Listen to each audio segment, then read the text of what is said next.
Sabarimala സ്വർണ്ണക്കൊള്ളയിൽ D മണി എന്ന ബാലമുരുകനെ ചോദ്യം ചെയ്യുന്നു. ഡിവൈഎസ്പിയുടെ നേതൃത്വത്തിലുള്ള സംഘമാണ് ചോദ്യം ചെയ്യുന്നത്. ഡിണ്ടിഗലിലെ രഹസ്യ കേന്ദ്രത്തിൽ വെച്ചാണ് ചോദ്യം ചെയ്യൽ. ഇടനിലക്കാരനായ ശ്രീകൃഷ്ണനെയും ചോദ്യം ചെയ്യുന്നുണ്ട്. സിജോ വി ജോൺ വിവരങ്ങൾ നൽകും. സിജോ, രഹസ്യ കേന്ദ്രത്തിൽ വെച്ചാണ് ചോദ്യം ചെയ്യലെന്നുള്ള വിവരങ്ങളാണ് ഇപ്പോൾ പുറത്തു വരുന്നത്. കൂടുതൽ വിശദാംശങ്ങൾ വരുന്നുണ്ടോ? എന്തൊക്കെയാണ് വിവരങ്ങൾ?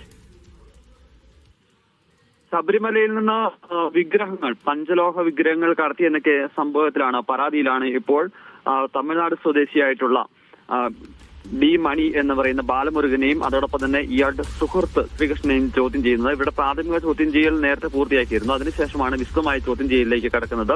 ഈ ചോദ്യം ചെയ്യലിന് മുന്നോടിയായി തന്നെ ഇവരുടെ വീടുകളിലും അതോടൊപ്പം തന്നെ ഓഫീസുകളിലും പരിശോധന നടത്തിയിരുന്നു. അവിടുന്ന് ചില രേഖകൾ പിടിച്ചെടുക്കുകയും ചെയ്തിട്ടുണ്ട്. ഇതിന് നിർണായകമായ ചില വിവരങ്ങൾ ഇതിലുണ്ടെന്നുള്ളതാണ് നമുക്ക് ലഭിക്കുന്ന വിവരം.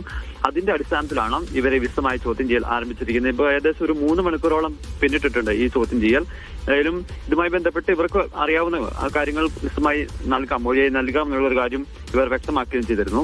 നേരത്തെ രമേശ് ചെന്നിത്തലയാണ് ഈ അന്താരാഷ്ട്ര വിഗ്രഹകർത്തൃ സംഘത്തിന് ഈ ശബരിമലയിൽ നിന്ന് സ്വർണം കൊണ്ടുപോയ ആളുകളുമായിട്ടുള്ള പങ്കിനെ കുറിച്ച് ആദ്യം വെളിപ്പെടുത്തൽ നടത്തുന്നത്. അതിന് പിന്നാലെയാണ് അദ്ദേഹം പറഞ്ഞതനുസരിച്ച് ഒരു പ്രവാസി വ്യവസായിയിൽ നിന്ന് മൊഴി എടുക്കുന്നത്. ആ വ്യവസായിയാണ് ഏകദേശം 1000 കോടി രൂപയുടെ കച്ചവടമാണ് ഈ വിഗ്രഹകർത്തമായി നടത്തിയിരിക്കുന്നത് എന്നുള്ള സംബന്ധിച്ച നിർണായക വിവരം നൽകിയിരിക്കുന്നത്.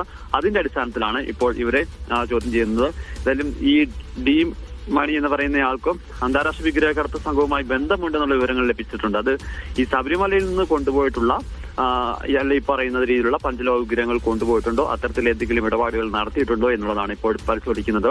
നേരത്തെ പ്രവാസി വ്യവസായി നൽകിയിരുന്ന മൊഴിയുടെ അടിസ്ഥാനത്തിൽ ഈ ഡി മണിയാണ് ശബരിമലയിലെ ഒരു ഉന്നതന്റെ കൈവശത്ത് നിന്ന് ഇത്തരത്തിൽ വിഗ്രഹങ്ങൾ വാങ്ങിയെന്നാണ് പറയുന്നത്. അതിന് ഇടനിലക്കാരനായി നിന്നത് ഈ ഉണ്ണികൃഷ്ണൻ പോറ്റിയാണ്. ഇപ്പോൾ നിലവിലെ ശബരിമല സ്വർണ്ണക്കൊള്ള കേസിലെ മുഖ്യപ്രതിയായ ഉണ്ണികൃഷ്ണൻ പോറ്റിയാണ് ഇതിന് ഇടനിലക്കാരനായി നിന്നാണ് പറയുന്നിരുന്നത്. എന്തായാലും ഇക്കാര്യങ്ങളെല്ലാം ഒരു വ്യക്തത വരുത്തുന്നതിന്റെ ഭാഗമായിട്ടാണ് ഇപ്പോൾ ചോദ്യം ചെയ്യൽ പുരോഗമിക്കുന്നത്. ശരി.